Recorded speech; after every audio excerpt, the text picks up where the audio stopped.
Тоқта. Сен өзі итқа сүйғандай мұның не? Қабағың бір ашылмайтын болды ғой. Ту апа, қойыңызша, алдыңызға берген тамақты ішіп отырыңызшы тұмыш. Саған осы не керек? Өткендегі істеген қылығың анау. Үндемеген сайын басқа шығып барасың ғой өзің. Апа, тілімді қышта бермейді. Тыныш отырыңыз, алдыңызға берген кесемен, алдыңызға берген нанды жеп, тып-тыныш отырыңыз. Маған керек емес сіздің еркелігіңіз. Ойбай-ау, сен өзің не? Қалай сөйлейсің? Не керек сізге? Осы жағдайдан басқа қандай жағдай керек сізге? Мына нанмен, мына шайды ішіп, алдыңызға берген асты отырыңыз. Кім береді мұндай шайды сізге? Ой, арсыз! Арсыз? Арсыз? Кім арсыз? Ішіп ал өзің шайыңды. Мен ішпеймін. Апай маған үстіме шайды шашып жіберді. Ыстық шайды үстіме құйып жіберді. Не болды Бақырбек? Не керек саған өзіңе? Менің шешеме тіл тізбе естің. Сен маған айқайлама, есімде болсын. Жап аузыңды. Осы үйде кімнің арқасы? Жоғал. Сөйлеме маған. Жоғал.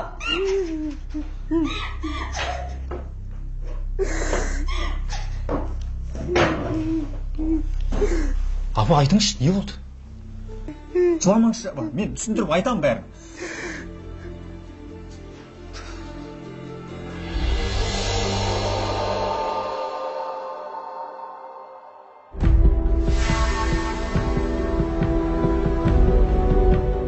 Ермек пен Лаура бас қосқалы 2 жыл болған.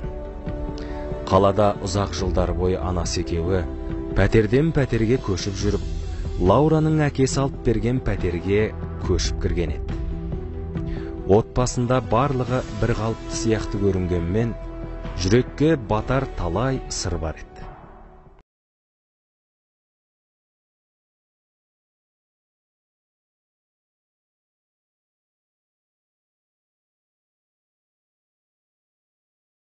Мен бүгін келмеймін үйге. Әкем дерсіне қонамын.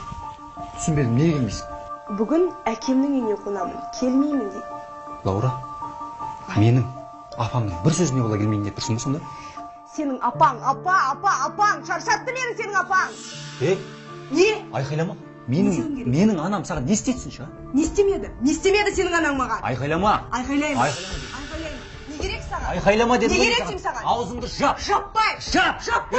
Жаппайын де мен саған. Ұрма мені. Мен саған көрсетемін мен саған. Сөйлеме, Соңыңа дейін жетемін сен, түбіңе жетемін сені. Көресің осыдан менен. Бейшара. О, жаратқан ем, не жазығым бар еді. Жалғыз ұлымды екі оттың арасына тастағандай болдым, ау. Шыдар едім ғой.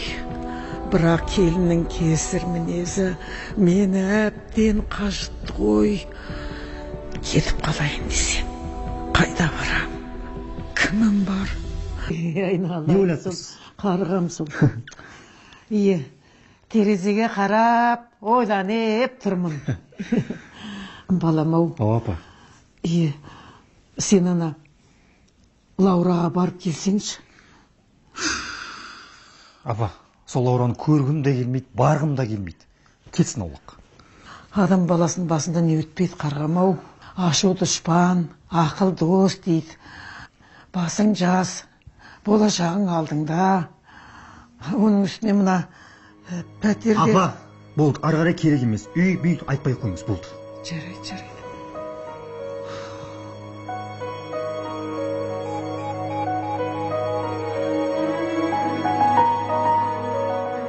Ермек ұзақ ойланып, ақыры Лаурадан кешірім сұрамақ болып шешті. Лаураны сүйетіні рас. Қайнатасы әперген пәтерде тұрып жатқан қанша намыс санаса да, одан басқа шығар жол жоқ. Отбасындағы кикілжіңді шешпек ниетпен оңаша отырып сөйлеспек болды. Лаура, білем, мен кеше артық кеттім. Тек сен ренжіме, жарай ма? Өзіңді менің орныма қойып көрші. Сен де солай жасар едің.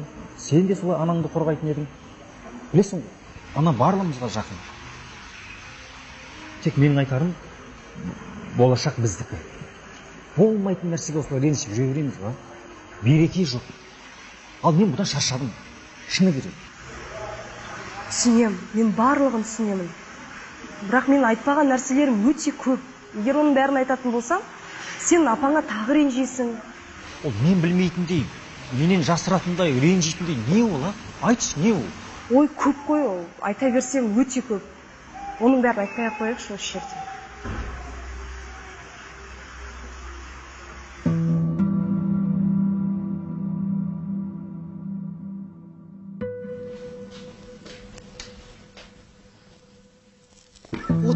Отырсын тек.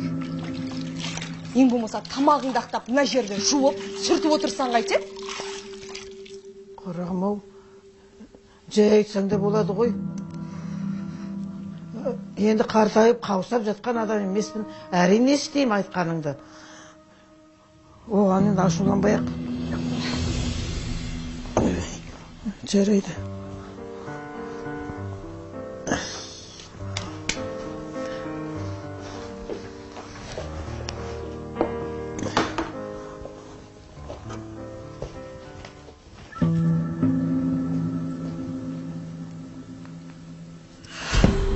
Құдай-ай, осындай үйрету керек пе?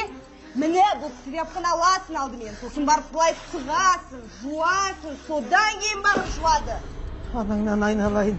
Сен де мен де анадан туған шығарсың. Ана, сен менің анамдай емессің. Менің адам алтын адам, өзің салыстырма менің адаммен.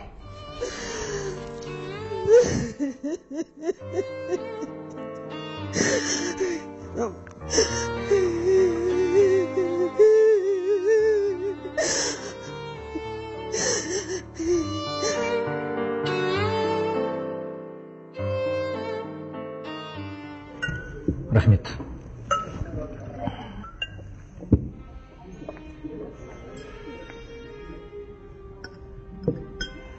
Ермек, біз екеуміз ашық сөйлесеміз деп келістік қой. Олай болса, бар сырымды, бар болған жағдайды мен саған осы жолы айтамын. Өткен жол апаң еден жуып жүріп, кір, лай тряпканы алды да бетіме былш еткізді. Одан қалды өзің көрдің, шай ішіп отқан жерден ыстық шайды келіп бетіме шашып жіберді. Бетім күйіп қалса қайтер едің сол кезде? Ол дейсің қайта ыстық болмады шай. Рас айтып тұрсың ба сен? Менің апам олай жасау мүмкін емес, ойға сыймайтын нәрсе ол. Апам, қашанғы апаң сенің? Лаура. Біз осы кім үшін үйлендік, айтшы? Лаура, айқайламайсың. Кім үшін үйлендік? Апаң үшін бе? Лаура, біз қоғамдық. Апаң үшін үйлендік пе деп? Лаура, мен анама барлығын түсіндіріп айтамын. Бәрі орнына келейік, жарай ма? Түсінші, болды. Сен маған уәде бер. Апаң маған келіп тиісуін доғарсын. Уәде бердім. Уәде.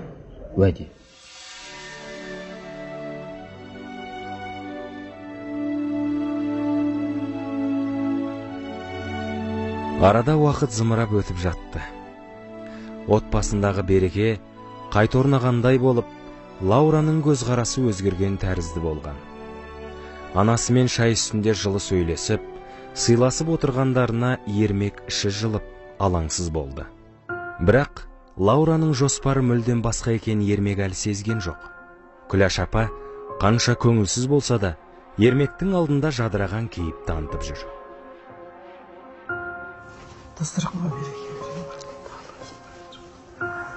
Апа, сіз сыртқа шығып таза ауа жұтып қайтыңызшы. Неге? Менің дос қызым келем деген еді, екеуміз отырып шай ішіп, әңгіме айтайық деген. Жарайды қарағым, жарайды. Шаршап кеттім. Бәрінен шаршадым.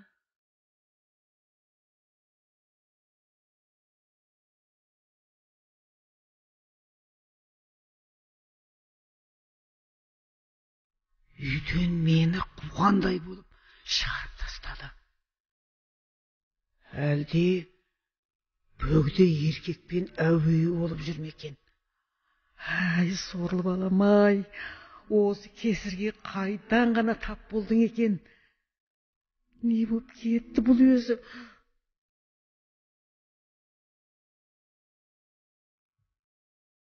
Ассалаумағалейкум аға. Ермек, әлкім сылым, кел, қалай жағдай? Жақсы аман есен. Сен іздеп отыр едім, жақсы бол, жақсы келді.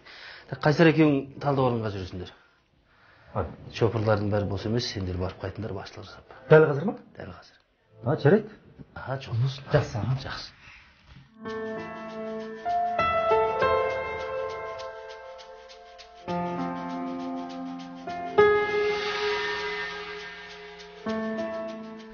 Ермек жұмыстан үйіне келгенде сыртта отырған анасымен тілдескен еді. Күләш апаның біраз уақыт сыртта жүргені түрінен байқалып тұр. Үйге Лаураның бір қонағы келмекші болғанын, сыртта сәл жүре тұрыңыз деген Күләш апа Ермекке айтады. Ермек бірде ызаланса, бірде күдіктеніп, анасын ертіп үйге асығыс кіріп кетті.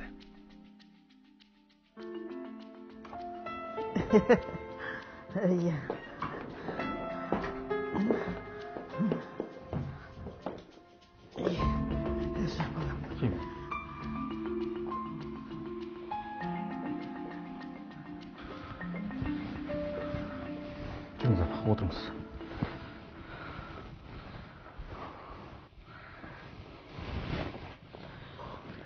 Лаура! О, апа, келдіңіздер ме? Отыр, кім келді үйге? Кім келді үйге деймін? Кім келген емес. Онда не апам далада жүр, а? Қалай апам далада жүр? Апам өзі тазалау жұтып қайтамын деді, далаға шығамын деді. Лаура, далаға шыға тұршы құрым келеді деген жоқсың өзің. Апа, оныңыз не? Қашан сіз далаға шығарып жібердім мен? Өзіңіз емес пе? Тазалау жұтып қайтамын. Лаура, мойында. Үйге кім келді деймін саған, а?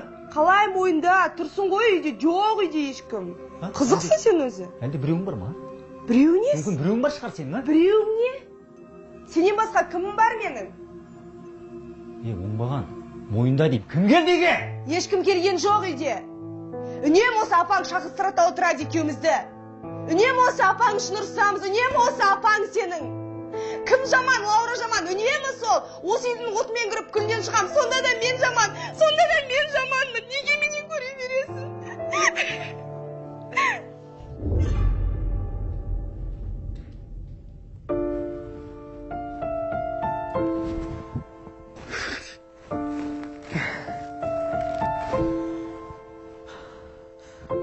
Апа, сізде қызықсыз бар ғой?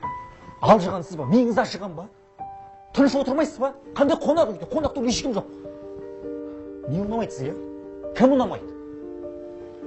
Қаласаңыз, ажырасайық оны. Ермек, сен айтып тұрсың. О, Құдай, кәртегенде көргенім осы ма? О, Құдай, не істеймін? Апа, қысқасы, менің әйелім Лаураға тіл тигізбеңіз. Отырыңыз тыныш үйде. Ермек, сен ақмақсың! Ақмақсың! Апа! Сені балам ертуге мен иттің басы! Мен тыңдаңыз, қартайғанда алжыған адам жек көрем мен. Менің бақытыма. Мына балта шапқан сіз бар ғой, сіз болмағанда мен осындай болмас едім. Ай, жақпысын өлтіргенім осыма. Мен өтірік айтқан жоқпын. О, Құдай, не істеймін мен, не істеймін?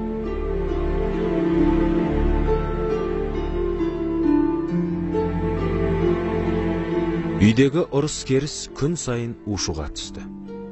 Лаура Ермекке анасын жамандап, енді бірге тұра алмайтынын айтып, өзінің әр уақытта ақ екенін дәлелдеумен болды. Көп жағдайды Ермек әлі білмейді.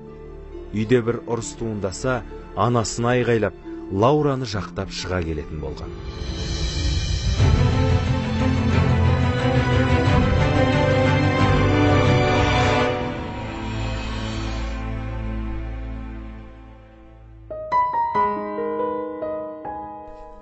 Енді не істедім? Мүсәпір пендеге айналдым. Қаңғырып кетсем бе екен?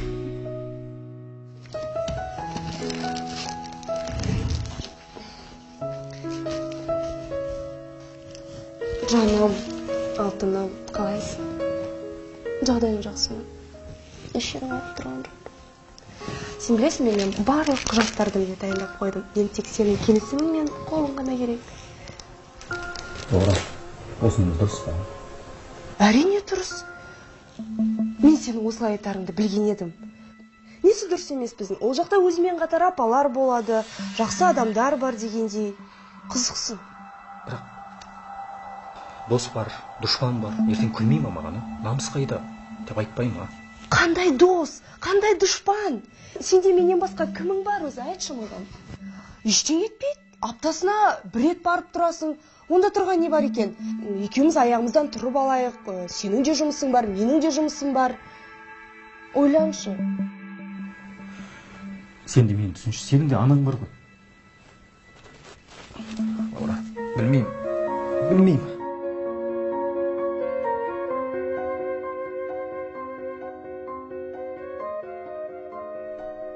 Дәл осылай болады деп ойладым ба? Менің жігіттік намысым жоғалған екен. Әйелімнің сөзіне еріп, анамды қарттар үйіне тапсырғалы тұрмын. Бірақ оның да өз себебі бар. Менің мойнымдағы миллиондаған қарыздарды Лаура жауап бергені рас. Әйтпесе, зынданда отырар ма едім. Ал Лаураның сөзінен бас тартсам, ол өз есебін дайындап қойған. Апатай, кешірші мені.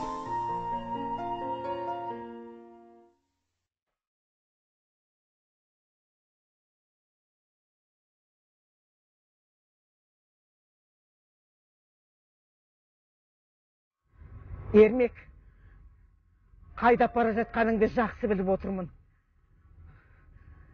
Сен үшін барлығını да көнем.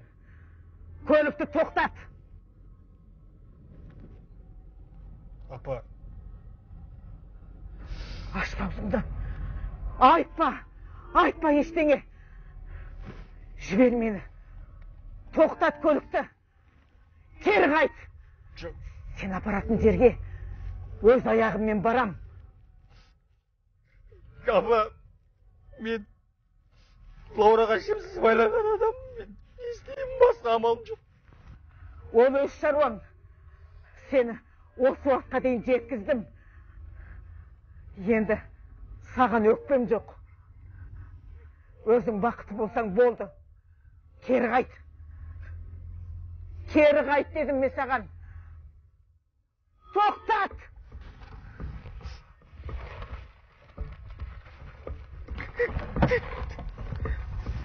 Апа! Болды. Бара бер үйіңе.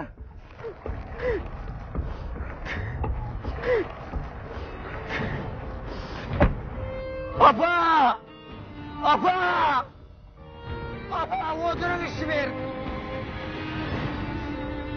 Тас бауыр болуға оны кім итермеледі? Басындағы қарызынан құтылу үшін Лаураның арбауына түскен ынжық жігіттің енді түгі қалмағандай, өзін қорсанап, өкіріп жылағысы келді. Қомақты қаржыға қарызданған, оның сотталудан қорқып, Лаураның ақшасымен құтылғанын анасы да білмейді. Бірақ бұл ананы тастап кетуге себеп пе? Жүрегі қан жылады.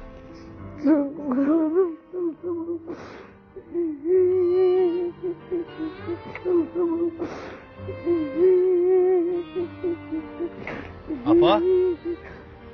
Апа, не қып жылап отырсыз? Аман ба сен? Аманшылық, қал өзіңіз. Әшейін өзім. Қарағым, рахмет айналайын. Не қып отырсыз? Не жылап отырсыз ғой сіз? Бір жағдай болған ғой? Жүріңіз, қайда баратын едіңіз ба? Рахмет. Жүріңіз, мәшінеге отырыңыз. Жөніңіз сөйлесейік. Не қып жылап отырсыз? Рахмет. Жүріңіз. Қарағым, бара бер. Жүріңіз. Жүріңіз, мәшінеге отырыңыз. Сөйлесейік сол жол бойы. Не қып жылап отырсыз? Жүріңіз, отырыңыз.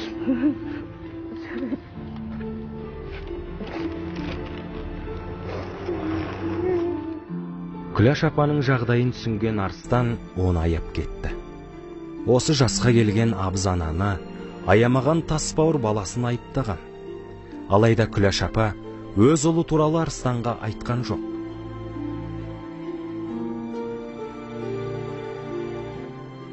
Жүріңіз, апа. Кіріңіз, мына біздің үй. Жүріңіз, қысылмаңыз. Ұлты! Құтты болсын. Қайдасыңдар, үйге қонақ келді. Амансыз апа. Амансың ба, қарағым. Бақытты бол айналайын. Келіңіз төрлетіңіз апа. Иә.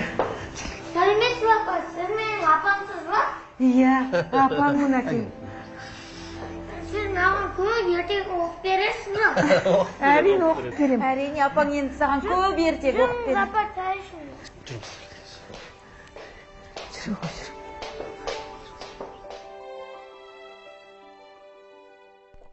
Күләш апа Арыстан мен Ұлтуға енді шындықты айтады. Ұлым мен келіннің қарттар үйіне өткізбек болған естіген Арыстан қатты қапаланып, егер қаласаңыз осы үйде тұра беріңіз деп кесіп айтады.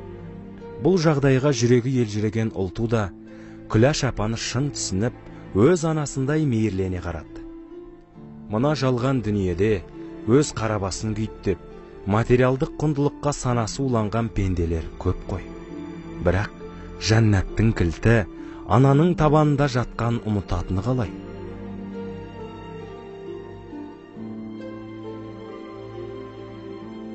Кішкентай мына сияқты балалар бар ғой.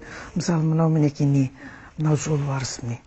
Ол сол қояндардың баласын қорғау үшін ана қоянның атасы бар ғой. Ал апа. Арқасы. Қалайсыздар? Ой. Біздің сендер мазаңызды алып берген жоқ па? Жоқ, о не дегенің. Қайта осымен ойнап, әбден жақсы болып қалдым өзім. Иә, Санжар тіпті мені ұмытып кетті. Әжесінің қасынан бір елі қалмайды. Онысы рас. Арыстан балам, Ұлту қызым, сендерге деген рахметім шексіз. Адамның ішінде шер, мұң, жақсы адамдармен кездессе, ұмытылады деген рас екен. Мен енді қайтайын, қарағым. Я, балам апарам деген жерге өз аяғыммен барайын. Апа, о не дегеніңіз? Арыстан мұңды қарияның шешімін құптамады. Ол өз анасының ерте қайтыс болып, немере сүюге жете алмағанын айтты. Бүгінгі кездесу тағдыр секен түсіндіріп, Күләш апаның осы үйде қалып, өздеріне ана, баласына әже болуын қиылып сұрады.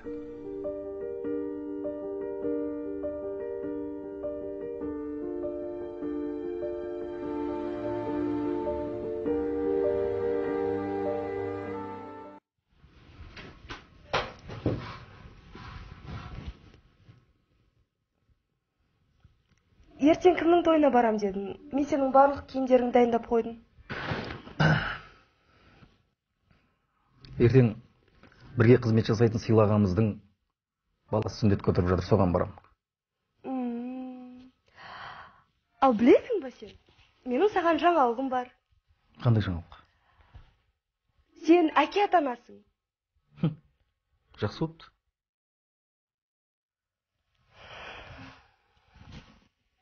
Ермек, неге мазаң жоқ сен? Мүмкін апаңа барып қайтарсың. Онда оның жағдайы жақсы шығар. Әрине жақсы. Кішкене ажырасшы, жарай ма?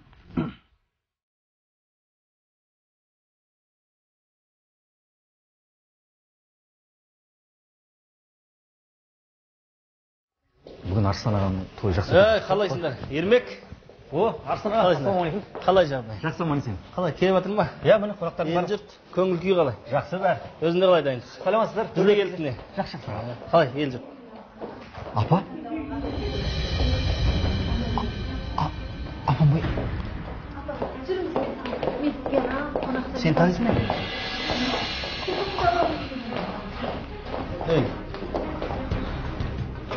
Ей, Арыстан аға. Күләш апа, сенің анаң ба не? Менің анам. Мен сенің анаңды қандай адам сен сен, а? Кешіріңіз, Арыстан аға. Ей.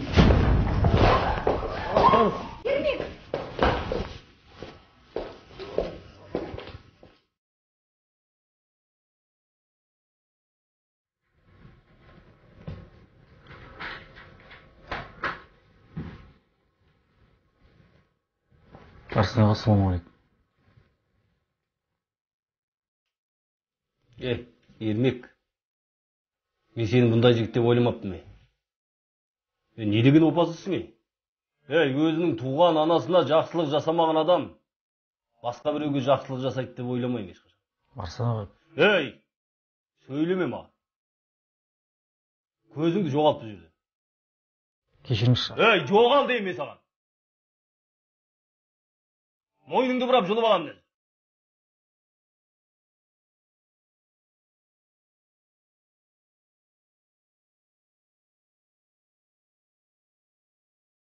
Әр пендеге жарық дүние сыйлаған қасиетті ананың қадірін білмеу, тозаққа түскенмен бірдей шығар сірә. қоғамның өзгеруі ме, әлде адамдар тас бауыр болып кетті ме? Мына қоғам сан алуан тағдырды, сан түрлі жат қылықты көрсетіп жатыр. Тіпті етіміз үйреніп, таң қалмауды шығарыппыз. Бұл Алланың сынағы шығар. Өмірде әр тағдырды пенделердің тәубасына келу үшін көрсетеді екен жаратушы. Ойланайық. Ал ананың қадірін айтайын, балаға деген ықыласын санаға салып байқайын.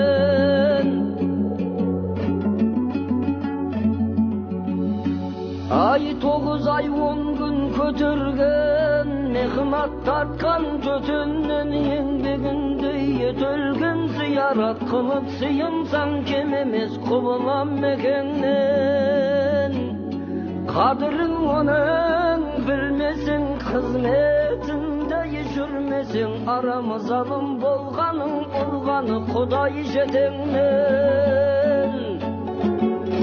Ай ақ етегің сарылтқан, ерніңе емшек дарытқан, қарныңа қорет барылтқан, беліңнен батып болғансаң жеркенбей жуып арылтқан. Ананың қадірін ұлмен